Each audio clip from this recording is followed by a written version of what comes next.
Olivia Matthews stared at her frayed suitcase, fighting back tears of exhaustion. The overhead bin of the airplane seemed impossibly high as she struggled to lift her only bag, her arms trembling after another sleepless night. At 5 in the morning, Boston's Logan Airport had been merciless. The coffee shop wouldn't accept her nearly maxed-out credit card, and her 5-year-old daughter Lucy's asthma medication had kept them both awake with worry. "Just a little higher, almost there," she whispered to herself, her worn sneakers sliding slightly on the airplane's carpet. Her waitressing uniform was stuffed somewhere in the suitcase, still smelling of the diner's greasy late shift she'd worked until midnight. The borrowed suit for tomorrow's job interview was carefully wrapped in plastic from the discount cleaners, paid for with tips she'd saved for 3 months. "Mommy, I'm hungry," Lucy whispered, clutching her threadbare stuffed rabbit, a treasure from better days before the eviction notices and shelter stays became their reality. Olivia's heart ached. She'd had to choose between breakfast and keeping their last $5 for emergencies. The morning had started with another setback. Their original flight had been cancelled, and the customer service agent had been unsympathetic, rebooking them on this later connection without any meal vouchers. If Olivia missed tomorrow's interview in San Francisco, there wouldn't be another chance. She'd spent everything they had on these tickets. As she attempted once again to lift the overstuffed suitcase, her arms shaking from exhaustion, a deep voice behind her said, "Let me handle that, you've done enough today." She turned to find a well-dressed man watching her with kind eyes. His expensive suit and confident demeanor screamed success, making her even more conscious of her worn clothes and unwashed hair. "I can manage," she mumbled, pride fighting with desperation. But her trembling arms betrayed her, and the suitcase slipped, nearly hitting Lucy's head before the stranger caught it smoothly. "I insist," he said, easily lifting the bag into the compartment. "I'm Daniel, by the way, and you've done enough today. I saw you at the customer service desk earlier." "They shouldn't have treated you that way." Olivia's cheeks burned with shame, remembering how she'd pleaded for a meal voucher, explaining that they hadn't eaten since yesterday. The agent had simply pointed to the policy poster on the wall, ignoring Lucy's obvious hunger. "Thank you," she managed, ushering Lucy into the window seat. To her surprise, Daniel checked his ticket and sat next to them. Lucy's small face pressed against the window, watching the early morning ground crew with fascination. "I have some extra snacks," Daniel offered, pulling out a bag of premium trail mix and some chocolate. Lucy's eyes widened. They hadn't been able to afford treats in months. The last time her daughter had chocolate was when a kind regular at the diner had left it as part of Olivia's tip. "That's very kind, but—" Olivia started.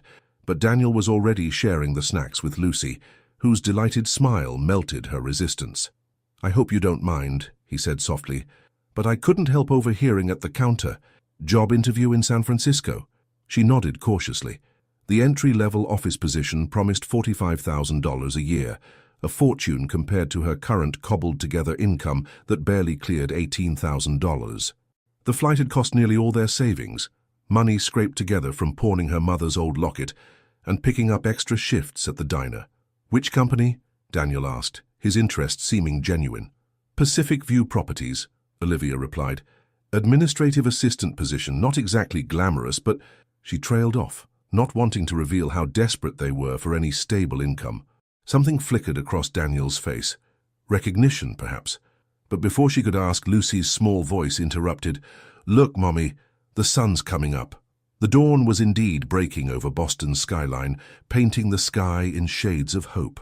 As the plane began to taxi, Lucy grabbed Olivia's hand. Takeoffs always made her nervous. To their surprise, Daniel pulled a small packet of gummy bears from his briefcase. "These helped my niece with takeoff," he offered kindly. "The chewing helps with ear pressure." As Lucy happily accepted the treat, Olivia noticed how natural Daniel was with children. There was something familiar about his gentle manner, something that reminded her of better days. The plane lifted off, and Olivia tried to focus on her interview preparation materials, a folder of printouts from the library's computer, but her mind kept drifting to the man beside them. His expensive watch probably cost more than she made in 3 months, yet there was nothing condescending in his kindness. Lucy fell asleep as they reached cruising altitude, her precious rabbit tucked under her arm. Olivia adjusted the thin airplane blanket around her daughter's shoulders, noting the holes she needed to mend, if she could ever afford thread. "She's beautiful," Daniel said softly. Like her mother. Olivia blushed, unused to compliments. Years of poverty had worn away at her self-esteem, leaving her feeling invisible to the world of well-dressed men in expensive suits. Pacific View Properties, Daniel said thoughtfully. I actually know someone there. Thomas in HR? Olivia's heart skipped. He's the one who scheduled my interview. Would you like some insights about what they're looking for? Daniel offered. I might be able to help you prepare. As they talked quietly above the clouds, Olivia felt something she hadn't experienced in years. Hope, not just for the job, but for something more, something in the way Daniel's eyes crinkled when he smiled, something in how he treated Lucy with such natural kindness. What she didn't know was that Daniel had recognized her name on the interview list weeks ago. He'd been looking for her ever since that summer 6 years ago, when a young waitress in a Portland cafe had caught his eye, before life and circumstances had torn them apart. But that was a truth he wasn't ready to share. Not yet. The plane headed west, carrying them toward San Francisco, and possibilities Olivia couldn't imagine. Sometimes life's greatest gifts come disguised as simple acts of kindness, waiting for the perfect moment to reveal their true significance. As the flight progressed, Olivia found herself opening up to Daniel. His gentle questions and genuine interest made it easy to talk about the struggles she'd faced as a single mother. The hardest part isn't even the hunger, she admitted quietly, watching Lucy sleep. It's telling your child no over and over. No to school field trips, no to birthday parties because we can't afford presents, no to new shoes until the old ones literally fall apart. Daniel listened intently, his eyes showing understanding rather than pity. And the interview tomorrow, it could change all that? If I get the job. Though honestly, she hesitated, then decided to be honest. I'm terrified. My nicest outfit is this borrowed suit, and I haven't worked in an office since Lucy was born. 6 years of waitressing and cleaning jobs don't exactly shine on a resume. Sometimes life experience matters more than office experience, Daniel said thoughtfully. Tell me about your current jobs. Olivia described managing the morning rush at the diner, handling difficult customers, balancing books for the owner who trusted her with the cash register. She talked about her night cleaning job at a law firm, how she'd organized their filing system during her breaks, making it easier to find documents. See? Daniel smiled. Customer service, cash handling, organizational skills, initiative. You're more qualified than you think. Their conversation was interrupted by the flight attendant with the beverage cart. Olivia declined, but Daniel ordered 2 waters and after a glance at her, asked for the breakfast box option. Please, he said when she started to protest, I'd be grateful for the company while eating. The smell of fresh fruit and muffins made her realize how hungry she was. They shared the breakfast, and gradually their conversation shifted from her struggles to happier topics. Lucy's quite the artist, Daniel noted, looking at the drawings scattered across her daughter's tray table. These are impressive for her age. She loves art, Olivia said proudly. The shelter we stayed at last winter had an art therapy program. The teacher said Lucy had natural talent, but, she sighed, art supplies aren't exactly in our budget. Daniel was quiet for a moment, then asked carefully, the shelter, was it Hope House in Boston? Olivia stiffened. How did you know?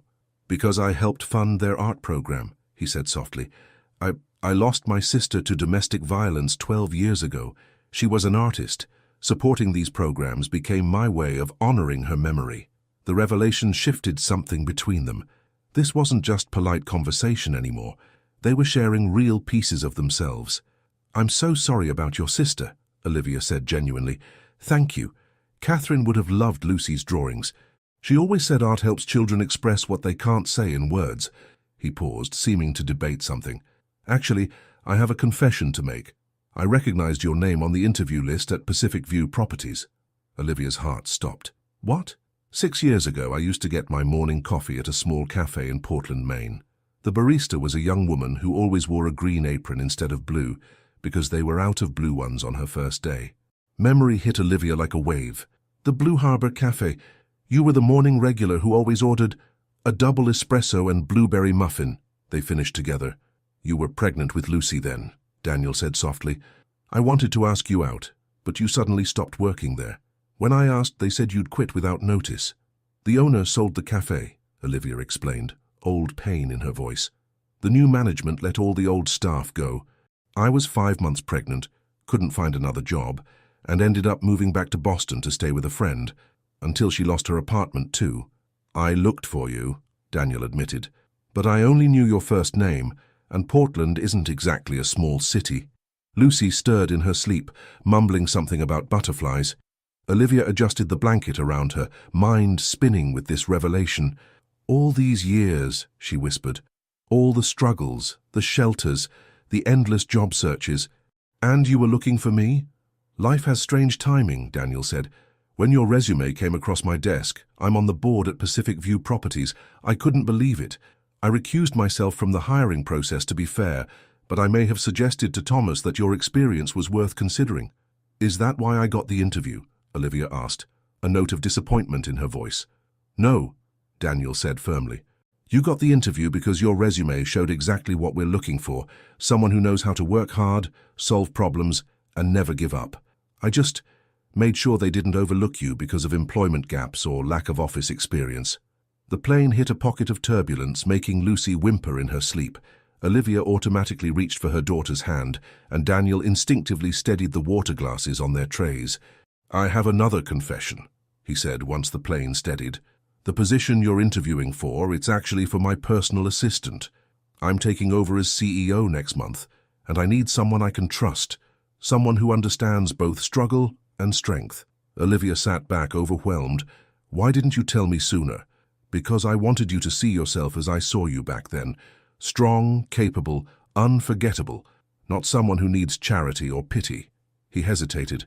The job is yours if you want it, but I'll understand if you'd rather interview elsewhere. I know it might seem complicated given our history. What history? Olivia asked softly. A few coffee orders and unspoken possibilities.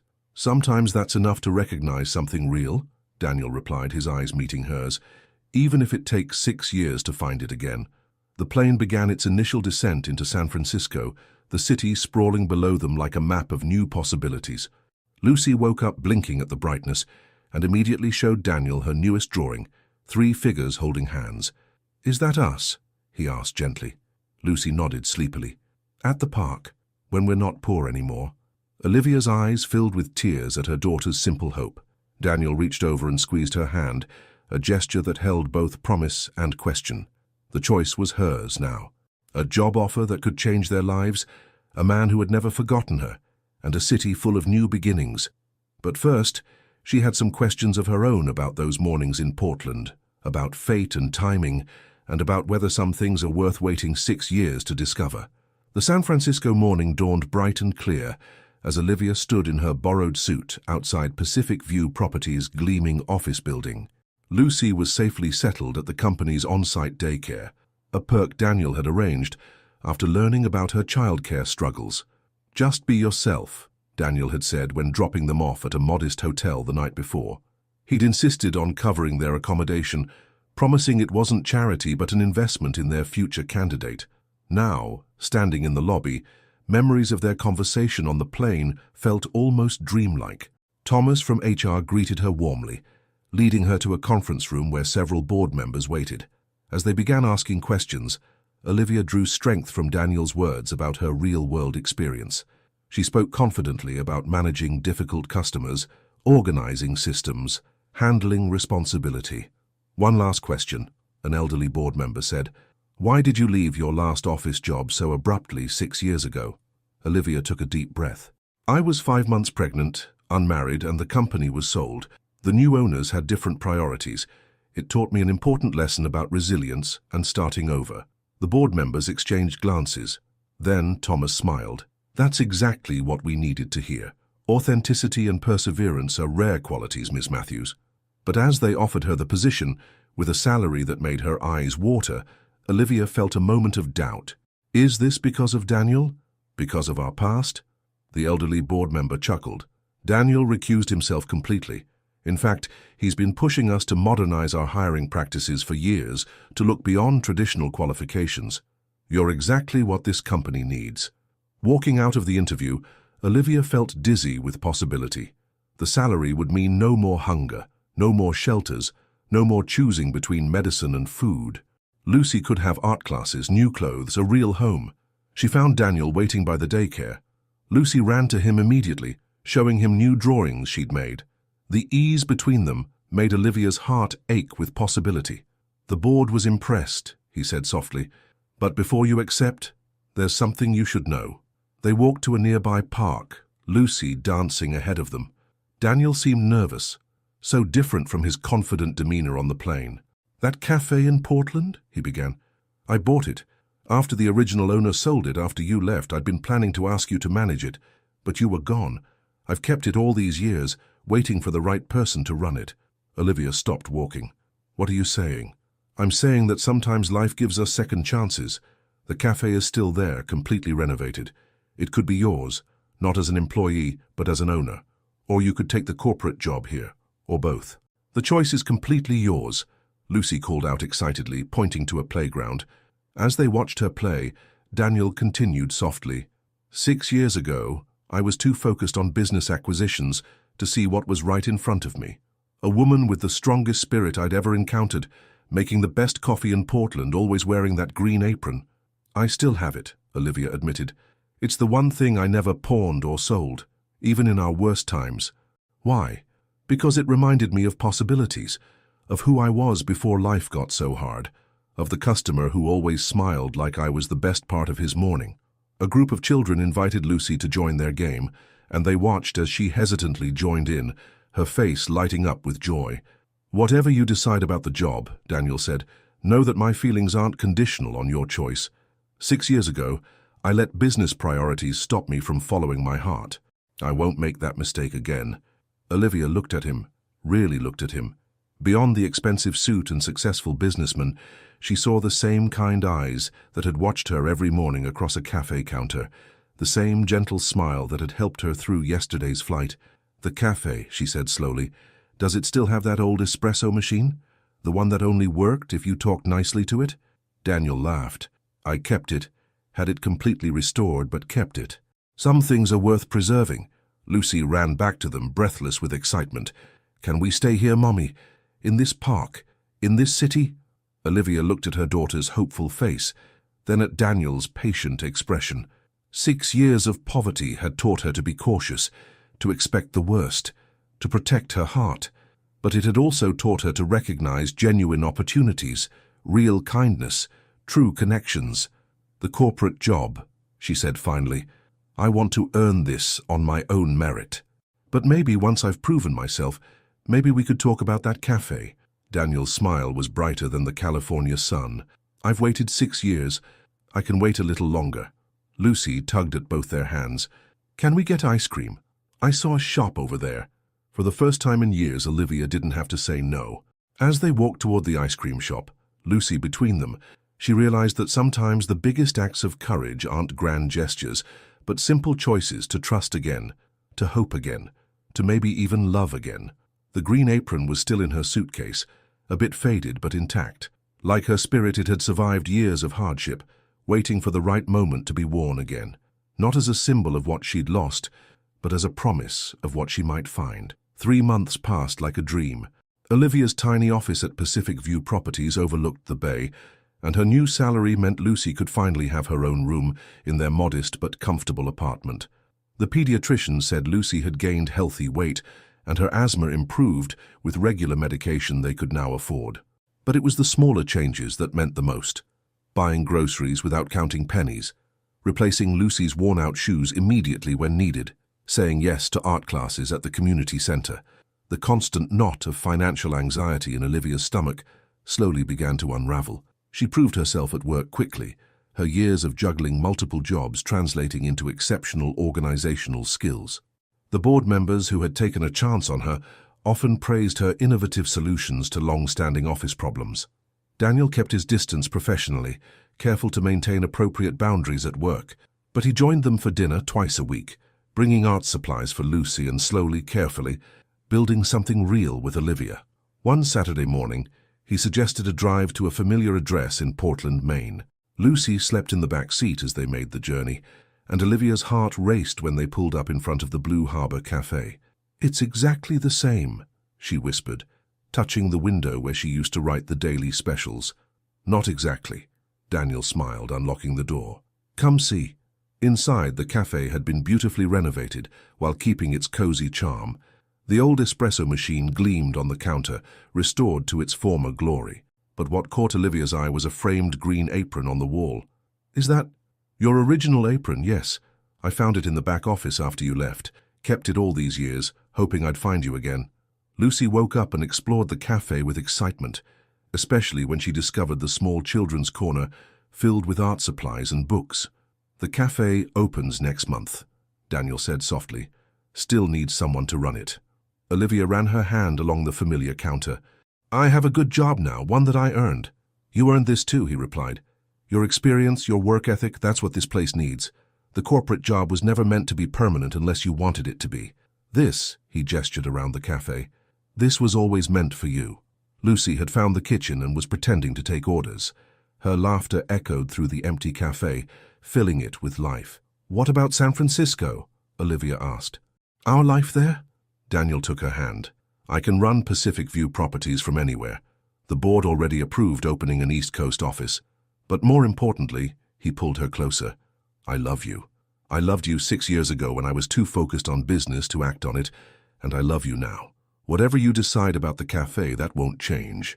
Tears filled Olivia's eyes as memories flooded back, of early mornings in this cafe, of stolen glances and almost moments, of possibilities interrupted by life's harsh realities. "I was falling for you too," she admitted. "Back then. Every morning when you came in, I hoped that day would be the day you'd ask me out. I'm asking now," he said softly. "Not just for a date, but for a life together. You, me, Lucy, this cafe, our future, whatever you want it to look like." Lucy emerged from the kitchen wearing a child-sized green apron she'd found. "Mommy, look, I'm just like you." Olivia looked at her daughter's beaming face, at Daniel's hopeful eyes, at the cafe that had somehow waited for her return. She thought about the poverty they'd escaped, the strength it had built in her, and the love that had found its way back to her. "Yes," she said simply, squeezing Daniel's hand. "To all of it. The cafe, the future, everything." Daniel's kiss tasted like promise and possibility, like early morning coffee and second chances. Lucy clapped and danced around them in her little green apron, and the old espresso machine seemed to gleam with approval. 6 months later, the Blue Harbor Cafe reopened its doors. Olivia wore a new green apron as she served the morning rush, while Lucy did her homework in the children's corner she'd helped design. Daniel still came in every morning for his double espresso and blueberry muffin, but now he stayed. The regulars loved hearing their story, how poverty and circumstance had separated them, how a chance meeting on a plane had reunited them, how love and determination had brought them full circle to where they began. Sometimes late at night after closing, Olivia would look around the cafe that was now truly hers. The walls displayed local artists' work, including Lucy's ever-improving drawings. The old espresso machine purred contentedly, and the tip jar helped fund art supplies for kids who couldn't afford them. She kept her original green apron framed on the wall, a reminder of the journey from poverty to prosperity, from loneliness to love, from survival to success. Not all happy endings need magic or miracles, she realized. Sometimes they just need time, persistence, and a touch of fate, bringing the right people together at the right moment. And every morning when Daniel arrived for his coffee, their eyes still met with the same spark that had started it all, proof that some loves are worth waiting for, some dreams are worth fighting for, and some stories are meant to end exactly where they began.